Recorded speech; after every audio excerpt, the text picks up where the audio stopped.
As they are coming up, as Justin mentioned, this is his fourth time here. And Justin, for me, has been a valuable friend and business contact because he's able, in my opinion, to take a complex problem and turn it into something that's digestible and understandable. Justin and I, as we discussed this event today, thought that Steve Zielinski, his partner at Recursive Awesome and CTO at Clario, would be a good panelist today. So that is our panel. Really kind of wanted to decipher between what's hype and what's real. So that's the main thing that we're going to be tackling today. We have a very packed script that we've worked on and a list of questions. If there's an opportunity at the end to ask the audience questions, I will do that. If not, and you want to know something that we didn't cover today, shoot me an email and I will get that information for you. So with that, Justin, why don't you tell us a little bit about your background, what brought you here, and then we'll hear the same from Steve. Yeah, cool. Thanks, Rick. If we haven't met before, my name's Justin Grammens, kind of a software engineer by trade. I like to tell people I'm an entrepreneur, an educator, and an executive, and in that entrepreneurial role, managing partner here at Recursive Awesome. Work with Steve and a number of our other partners to help businesses figure out how they can bring efficiency and automation into their business using artificial intelligence. As Rick mentioned, I have a software development company called Lab 651. We do custom software development with companies of all sizes, everything from startups to Fortune 500. I'm also an educator. I teach artificial intelligence and machine learning at the University of St. Thomas. And then on the executive side, I have started a 501c3 nonprofit called Applied AI, which I am the president board member and board chair. And we do conferences, we do meetups, we do podcasts, all that type of information. And we're trying to build leaders in Minnesota around artificial intelligence. So please check us out at appliedai.mn. Just want to give a quick plug for that because it's a thriving community. I see a lot of faces here that have attended those events. Would love to see you at those as well if you're interested in artificial intelligence. Great. Thanks for being here again, Justin. Steve. And I'm Steve Zielinski. And before I get into my introduction, Rick's opening remarks, that was the first thing I heard about getting paid.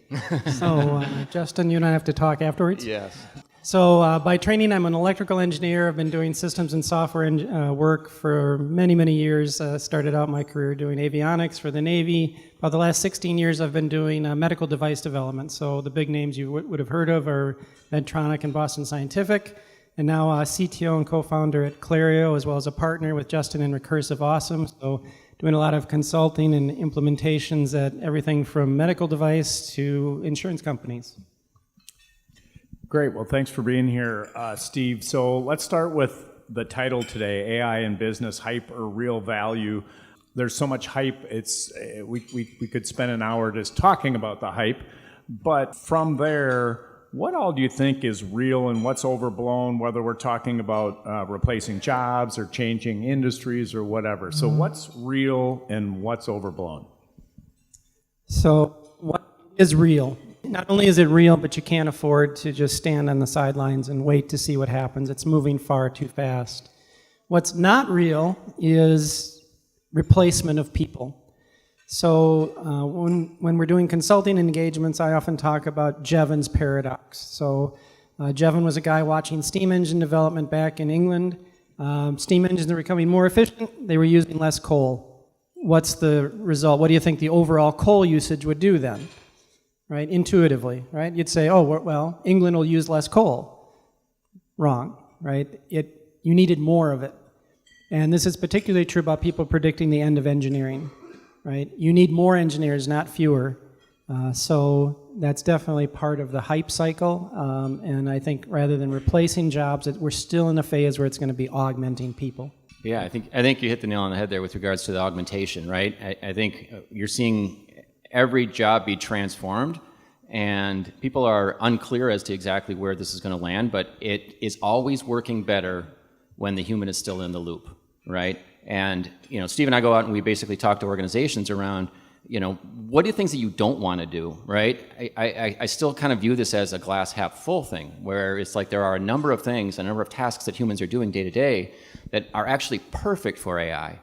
And then there's a number of tasks where it's terrible at it, right? And it's these types of personal interactions, it's the relationships, right? It's the side where people are like, we're just going to get rid of half of our marketing department, and now we're all going to basically have AI do all that stuff. No, right? That's not the best choice to have going forward. So it's going to augment your job, and that's where we've seen the greatest success. So if we think about the Gartner Group hype cycle, we're still on the incline, correct? Yes, we're definitely at the peak of inflated expectations, is what it's called. Are we at the peak, or are we still climbing? It's always sort of shuffling. Every year you take a look at it, it'll fall back, and then it'll move forward. And AI is tricky because there's so many different components to it, right? Whether or not you know it, AI has actually been around for quite some time. It's actually been a technology that was talked about back in the 50s, back at Dartmouth College. And the idea was how can we actually have machines doing things that humans could do, intelligent tasks. And there are a lot of intelligent tasks that have already been kind of solved, right? We think to chess, or we think about Jeopardy, or we think about computer vision systems. There are a lot of those things that have actually been solved quite well. What has really changed since the launch of ChatGPT in 2022 was generative AI. And that's the curve we're on right now, is how can we actually use this technology now that it has so much information? How can we use it to generate new documents, generate new ideas, generate new software, generate new pictures, generate all that type of stuff? And so in the generative AI space, I would agree that we definitely are still growing there. We're seeing companies evolve, new things are coming, and it's still on the trajectory up. You'll find other areas of AI that have actually surpassed that. And then the other thing I want to talk about, that we're going to talk about, I think, is where is it headed in the next 3 to 5 years, right? And this idea of agentic AI is actually still sort of early coming through. I just want to add, there's an awful lot of slack in the rope right now, too. So some of these questions are about, well, how are the models progressing? So you see a lot of headlines about the models. If you look back to the summer, for example, right, the models solve these international math Olympiad problems. So they're still progressing. Some people are saying, oh, but they're slowing down. That may be true, but in the last 6 months especially, the emphasis of the people in the know have moved away from the intelligence of the model to the harness surrounding the model. And we're now talking about models, and we've had to develop a new metric, really, about how do I measure how good these models are. And very recently, it's really started to focus on how long can I let them run? How big a task can I give them? And just recently, it's really come out that we're somewhere, at the best, we're somewhere at 4 hours. And at the extreme, really good thing, I've definitely heard categories of 20 and 30 hours of the model being given a very large task, turned on and let run, and being successful at the end of that run. So there's all this, there's stuff you're going to hear in the headlines about, well, is it ChatGPT 6 come out, yes or no? Even if it hasn't, there's so much activity going on around how the model is being used that we're still seeing a lot of advancements. So I don't think we haven't hit the trough of disillusionment. Oh, yeah, a long way from there. Hey, Steve, let's stay with you. You and Justin work with teams bringing AI into the operation, so operationalizing AI. What's the one common misperception people have, or what do you hear most often that you don't necessarily agree with when leaders say, hey, we should be doing AI? Yeah, so, we should be doing AI is sort of saying like, well, we should be doing Excel, right? You've got the wrong end of the stick, right? What you want to focus on is the problem to be solved first, and then applying AI to the problem. And in some ways, this is no different than those of you familiar with Lean and Agile. It's all about finding the bottleneck. It's all about finding your constraint, right? And seeing how AI can be used at that point, right? So AI is, at the end of the day, AI is a tool. It's a new tool. It's got more capabilities than we've ever seen before. But don't start with, hey, we need to use AI, right? Let's start with, what is the problem in your business? Yeah, I think the other thing that as we run into companies is people think that they will just give them a tool, for example, and just to sort of expect them to figure it out and learn it. And over again, we've gone into organizations and we've talked to them 3 months, 6 months later, and no one is picking it up and doing it. It needs to be part of the strategic plan of where the business is heading. And so everything from taking a training course on it, right, to setting up study groups internally, to having show and tells, right? Those are things that go a long way, because if it's not a part of a metric that somebody is going to be evaluated on in their job position, then it just doesn't get happen, it just won't happen, and then sometimes people just don't know where to start. So a lot of things that Steve and I are doing are providing that training for them. Okay, here is what good prompt engineering is. How can we sit down and walk through a workflow with you, and how can we sort of help you exercise that muscle? Because it is a game changer, and it's a different sort of view. A lot of people sort of viewing ChatGPT as just another search engine, right? They kind of are just using it to search stuff, but it can do so much more than that. So a lot of times it's just sort of exposing them to what's possible. Hey, go ahead. I just want to add, so the other tragic mistake I see, and this applies more to the big companies, is, we're going to use Microsoft. We're going to go with Copilot. And before lunch, I was talking to somebody, and I promised to answer this question for them, right? So they're doing that because, much like IBM in the 90s, right, no one got fired for selecting IBM, right? So you got a lot of corporate IT departments that said, if I go with Microsoft, I know my job's safe. No one's going to fire me for doing that. Here's the problem. Copilot is the worst of the big models, like by a long shot, right? Justin and I rarely ever use Copilot. And there's a reason. So our daily driver is probably ChatGPT, kind of everyday kind of questions. We are both still writing code and doing engineering work. Claude, or Claude Code specifically, is the model we use there. Third is probably Google Gemini. And fourth is this, maybe the surprising one, which is Grok. And then a distant fifth would be Copilot from Microsoft. So companies that think they're going to centralize and choose one is also a mistake, because we find some models will get stuck. They can't deal with a particular problem. Take that same problem and hand it to a different model, and you're done in a second. So something to be aware of. All right, two-part question. How do you two help folks cut through the noise to focus on where AI can actually deliver value? And then secondarily, how do you prioritize? Because you're going to come up with a big list, and you're going to say, well, we have to focus over here versus over there. So how do you cut through the noise, determine where the value is, and then how do you prioritize? Yeah, there's a lot of ways to sort of skin this cat, I guess.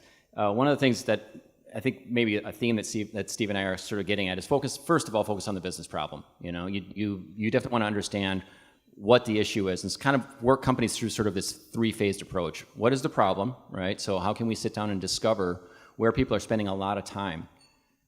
And the next sort of phase is okay, now let's do some implementation, right? Let's actually bring a tool in, let's bring a technology in, let's sort of figure out how we can speed up the process. And what companies don't do then, the third is evaluating, right? Companies oftentimes just say, this project didn't work, we're done, we're not trying anything else. So the idea is you actually measure what was the return on investment and then loop back again. And the whole idea around Recursive Awesome, if people don't know, the idea of recursion is actually an infinite loop, continues to build back on itself. So the process that we're trying to do here is actually having people follow that process, loop back, understand, and build better, technology the next time around, and build better solutions the next time around. The other piece of that is what projects do you choose? I kind of go through this sort of, I guess, weeding of like three different check boxes, right? Number one is, do you have a lot of data, right? Is there something that you have, a process where you're sifting over a bunch of information, where a human is actually going to have to go through this? AI loves a lot of data in two different ways. Number one is it can actually be trained better to actually understand what the outcomes should be. And then also, of course, a human actually having to go through thousands and thousands of documents, AI is much better at that. The other checkbox is, are you doing something you don't want to do? I touched on that earlier, right? Are these things that humans are doing that they're not good at, because you're not so good at going through a spreadsheet when you're sleepy, right? Or you've had a long weekend or whatever it is. Or is it just monotonous, right? Are these monotonous things? And then the other sort of thing is there a predictable outcome at the end? And we'll touch on some examples in the future where AI doesn't actually work very well. But ultimately, at the end of the day, you kind of want to make sure that you have built a system that is actually going to create some sort of a predictable output. right? That it's not let to sort of go by its own means. And so those are the types of general projects that I sort of look at if they can check at least 2 of those 3 boxes. And I would just emphasize again, organizationally, that recursion thing, you have to have the organization engaged because you are going to loop through these things. If you're building an agent for a company, somebody in that company has to be engaged and invested in helping you improve that thing through multiple cycles. This is something we learned with Agile, right? Which was we want to have a customer representative. Same principle applies. You can't just give somebody the problem and say, see you later, come back, in 2 weeks, 3 weeks, a month with the solution, and we're done. No, we're going to come back again and again, and we're going to keep improving things. Yeah, and I think that just touches on having essentially buy-off all the way down, right? The most successful companies that Steve and I work with are companies where you have somebody at the C-suite all the way down to the frontline worker, and they're all in agreement that AI is going to be a significant improvement in the business. It's not siloed. So you both work across multiple industries. Steve, you have a bunch of expertise in the med device world, but you both are looking at and working with multiple industries. Where do you see AI creating the most tangible benefits today?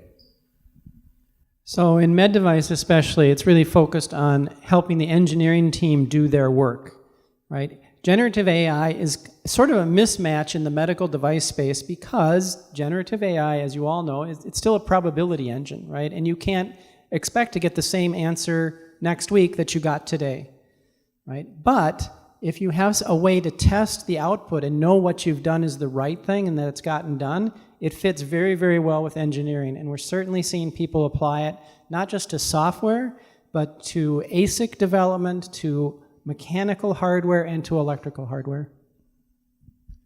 Yeah, I mean, just top of mind, Steve and I were talking about this before, this sort of insurance claims area, right? Where a particular individual would have to review an insurance claim and actually would have to go through and make sure, are these particular items covered by this claim?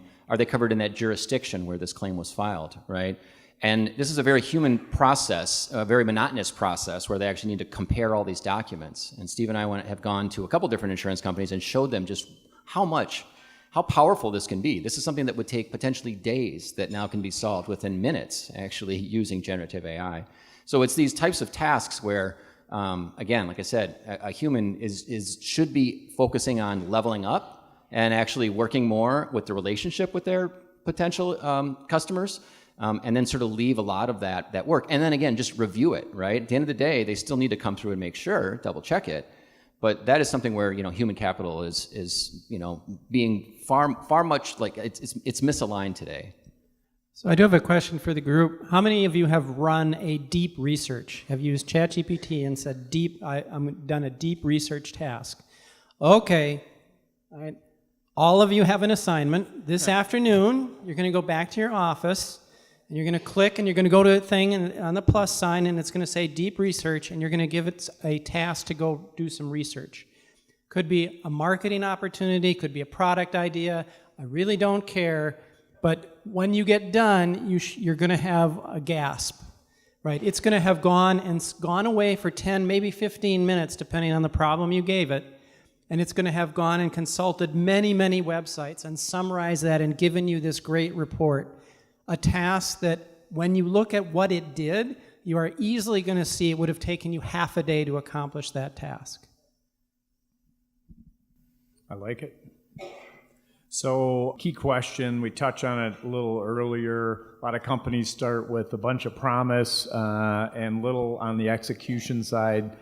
Justin, what are some of the common pitfalls you see when organizations try to jump into AI, and what maybe are some of the practical steps to help companies avoid some of their issues?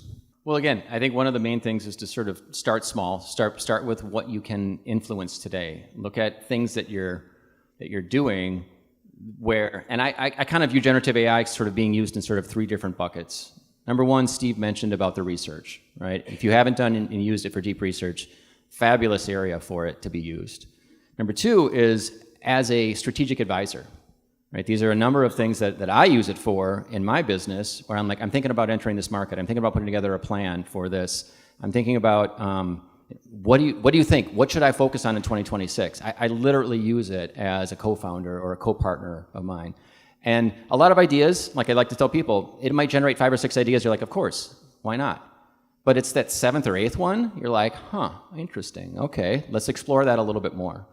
And then sort of the third area is around generation, right? And that can be content generation, but it can also be analysis and code generation as well, right? So I use it.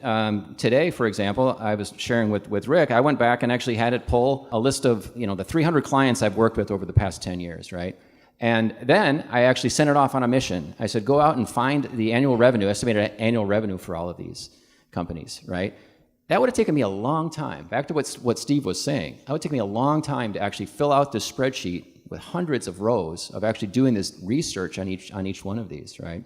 And so now it's come back to me and basically said, some of these are public, some of these aren't, whatever, yada, yada, yada. But along the way, it filled out all this information. And now I can start thinking about where am I going to strategically plan my sales in this Q1. Here's the companies I want to go after, right? So that's a pain point I had, right? So my company runs on EOS. And so the whole idea was, you have a rock, Justin. You need to go out and do all this stuff. And I'm sitting there scratching my head going like, okay, here's the way I used to do it. But now here's the way I'm going to do it. And I'm going to leverage these tools to, again, bring the data in and then just start asking questions about it, right? So to answer your question, Rick, I guess, is a lot of it is really, again, focusing on, let's take a step back and see where you're spending a lot of your time. And the biggest gold that you'll find in that is actually then utilizing the tools to, speed that process up. I think Excel, again, I think it's a great analogy because we're all familiar with it, right? So the first step in any company is you sort of give Excel to the people and let them use it for what they think is the best use of Excel for them. That's kind of a horizontal implementation. The trick is, if you think back long enough, you couldn't just hand people Excel, right? You had to train them. They had to be taught how to use it and what it was good for and maybe things that it wasn't so good for. Then that's the first business unlock, is this sort of personal productivity trick. Honestly, the downside of that is, much like I ask CIOs this, I said, well, they're asking, well, what's my ROI on giving people access to ChatGPT? And I said, well, what's your ROI on Excel?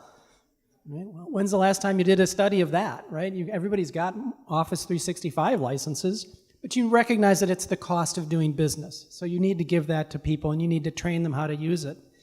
Then the next, the next big unlock at 10, 100 times is a vertical implementation, where you're really saying, okay, now let's look at a full workflow and see how we can automate that.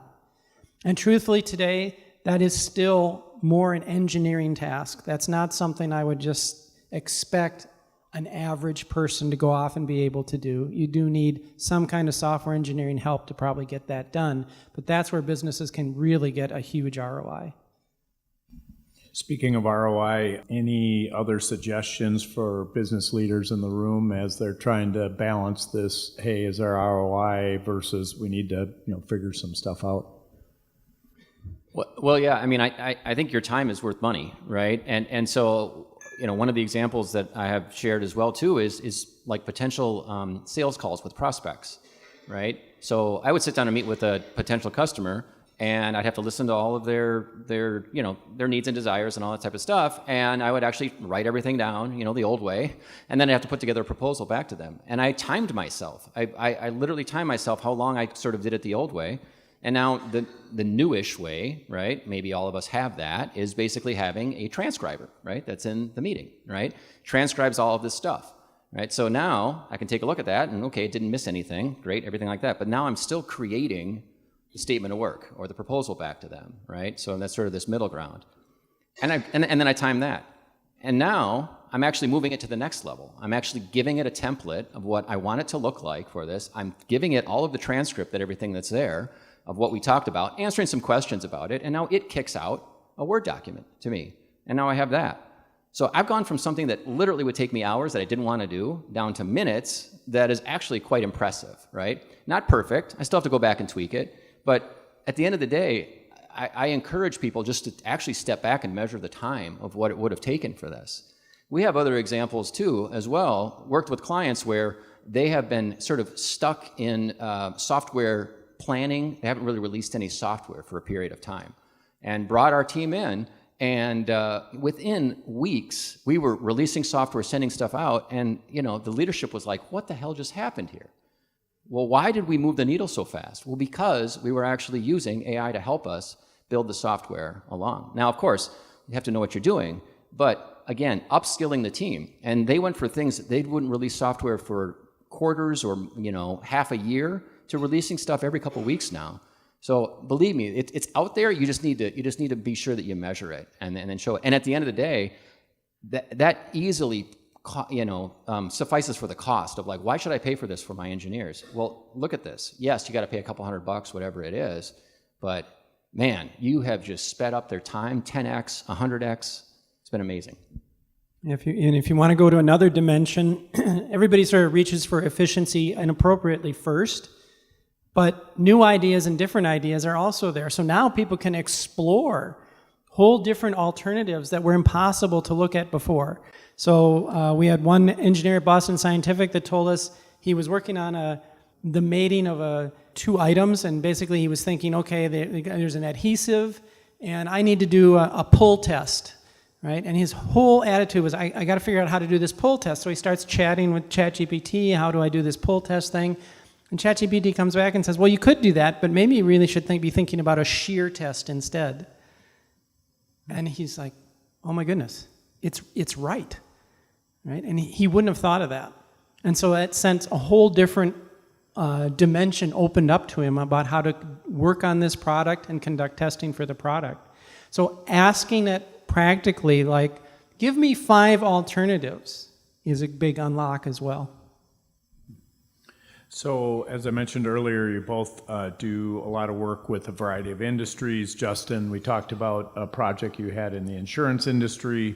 Steve worked a lot in med device, highly regulated environments. Can you both share an example where AI delivered measurable value in the context of these different kinds of industries, and maybe also an example of where it didn't live up to their initial expectations? So, maybe my favorite in med device is I basically single-handedly took a whole pile of legacy code for an old product and updated it. So the whole code, the whole product got a refresh. That's probably, the single biggest success. And I did it alone in maybe 6 weeks, right? And a project that just would not have been done if I hadn't stepped in to do that work. Yeah, there's a lot in the software coding space for sure. I mean, one of them was a project that I worked on, which is a company that deals with makeup, actually. And they used to actually ask a series of questions based on what's your eye color, what's your skin color, what's the type of look you're going for, yada, yada, yada. And so through just computer vision and taking a picture of somebody, we could actually then just ask it questions, right? So what is the age of this person? What is their eye shape? All this sort of information. And based on all of that, we were actually able to run it through an algorithm and then, again, kick back the type of makeup that they should be using. And this is a product that's out in the field. And this is something that, literally probably 6 to 9 months ago would have not been that simple at all. There had been a lot of training that we would have had to do, a lot of computer vision, a lot of different images, taking pictures and training a model sort of one by one. And now, as you probably have seen, if you upload something into ChatGPT and just ask questions about it, it can literally see. It can literally explain to you what it's seeing there in that particular case. So it was like, wow, interesting. It's starting to not only understand words, but that's the other thing I encourage you to, it starts to understand images too. If you're running into a challenge or problem, oftentimes I just take a screenshot and put it at it and say, tell me how I fix this, right? So it works really, really well outside of just standard language. Rick mentioned it about things where it has fallen down. One of the companies worked with is, they're a strategic consulting company. And so they go into organizations and take a look at their 3-year, 5-year roadmap, right? And they pull a whole bunch of data together from all sorts of people within the company. And then again, their whole deal is making recommendations, right? And so they need to get deep with regards to how does this company operate? How does it run? And some of the initial thinking is well, let's just throw all that in, right? Let's just upload all this information in. The challenge is that it doesn't understand who the CEO is, because the CEO actually carries more weight probably than other people within the company. It doesn't understand every sort of industry. There are particular specific data points, different vocabulary within certain industries, right? And so ultimately, at the end of the day, you have to start making sure that you sort of structure that data. And this is what's interesting with this generative AI thing we're talking about. We're sort of riding this line where we love the capabilities that Steve was talking about, where it says, have you ever thought about this? But also at the end of the day, in this particular case, you needed to get deterministic results back. You needed to get results back that a human would look over and say, that makes complete sense to me. And so these systems can be overwhelmed if you don't actually sort of structure the data well enough. And there is an entire process ahead of that called decision intelligence that we had to realize we had to work through with them to actually make sure that the large language model and the system sort of understood the rules of engagement in terms of how it should make the decisions. And that's a big challenge. That's one of the areas where I think we're still sort of figuring out, and it's very easy for companies to sort of trip up on this, is to just sort of give it everything and say, you know, here you go, give me the response, and it can oftentimes sort of trip over itself. I did want to highlight one other one that's probably near and dear to all of you in your everyday life, which is at Clario, we helped a company, basically they were getting cybersecurity questionnaires from all these different hospital systems throughout the US. So they're getting 1,000 different kinds of forms to fill out, right? And how many of you ever woke up in the morning and said, gee, I can't wait to fill out this questionnaire, right? So on top of that, the hospitals are sending in Word, PDF, Excel formatted, all different. And basically they came to us and said, we're being overwhelmed. We're doing a product launch and we don't want to have to staff up. We're not going to fire anybody, but we don't want to have to staff an entire new group to handle this volume of questions coming in. Can you work with us on that? And we did. And we took out, you know, we probably collapsed what is, sometimes these questionnaires can be a full day of activity, and we were able to collapse that down into maybe an hour worth of time.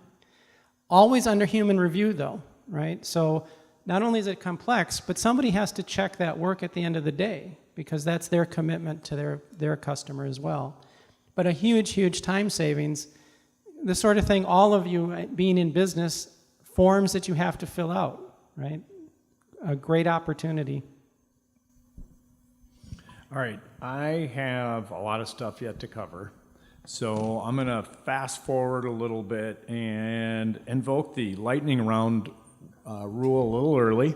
So short answers, very short answers. Justin, question as we look forward as to the future of AI in business over the next 12 to 24 months, what excites you the most and what still is keeping you a little cautious? Yeah, I think what excites me the most is just the power of these agents that are going to happen, that they're going to be more and more enabled to start acting on your behalf. And I talk about that one use case where I was on the meeting and I'd have to take these results and then still sort of feed it through. In the next year to 2 years, there's going to be a person in the meeting and it's going to assemble the entire document for me at the end of it, right? I'm not going to actually have to do anything. And you're going to start seeing more and more businesses actually have these sort of virtual agents. They're going to be in your Zoom calls. They're going to be in your Teams. And they're going to do more than transcribe. They're going to do a heck of a lot more than transcribe. They're actually going to start doing work.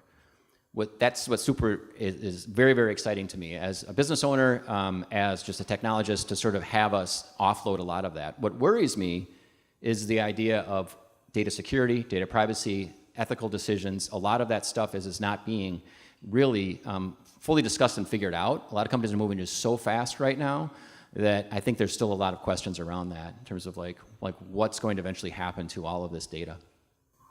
Steve, as the business owners and executives in the audience and entrepreneurs, whether they be at big companies or small companies, what can they do this week to position themselves for the era that we find ourselves in, as well as where we're headed?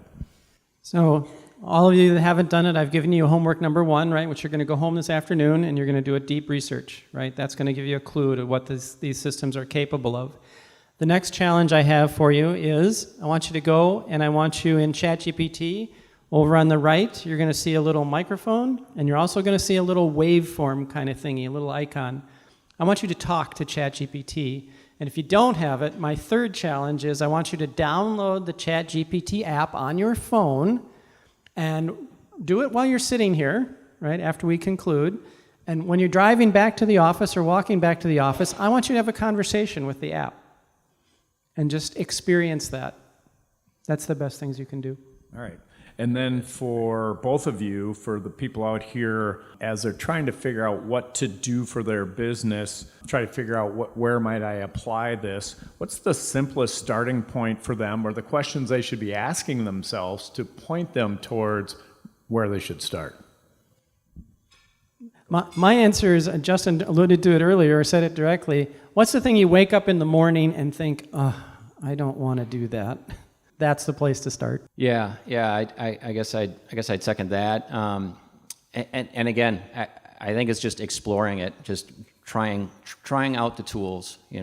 At the end of the day, though, it really, to me, is really about, within your business, tools are going to come and go, right? But I still do believe that actually having a good business around leadership, having good people on the team, hiring properly, those are all things that are still going to be very, very important.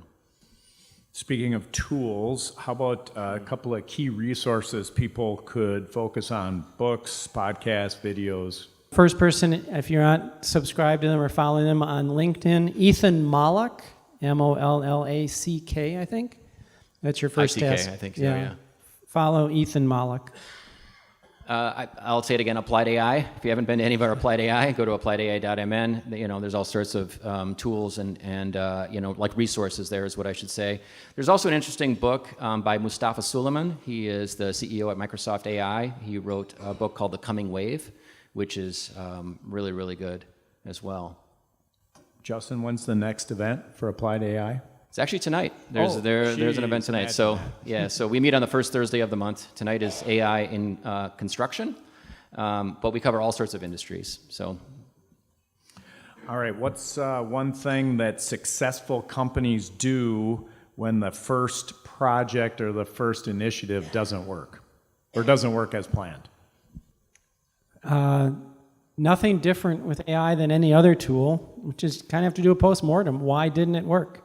And I would say, often what we're finding is they're not doing the recursive part. Yeah, these systems need to have data in order to have them work properly, and it needs to be essentially sort of kind of clearly spelled out. It's not a magic bullet. It's all statistics and it's all math underneath the covers, really, at the end of the day. So just making sure that it's trained and sort of tuned the right way and it's in the right context. Is there a most common mistake that you see people make?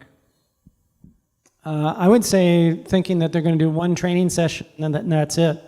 Part of what you're dealing with is behavior modification. Justin and I will still sometimes look at each other and ask, well, did you ask ChatGPT? Right? So people developing this habit about, you have this new assistant, you have to kind of remember and learn to go and ask it.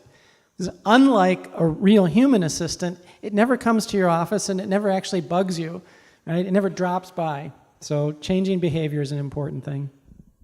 Yeah, I guess I'd say analysis paralysis, too, is the other thing that I would see, is people are, well, should I do this or that or whatever it is? At the end of the day, just, again, start training that muscle with whatever tool you have. And if there was one thing you'd like the audience to take away from today's event, what would that be?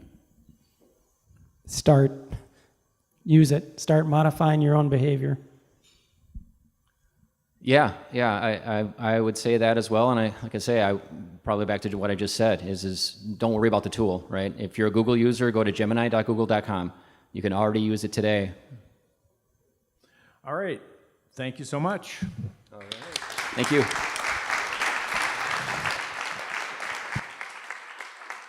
As I mentioned, February 5th, How to Buy a Business. Angie Truckee over here from Highland Bank will be one of our panelists. I hope to see you on February 5th.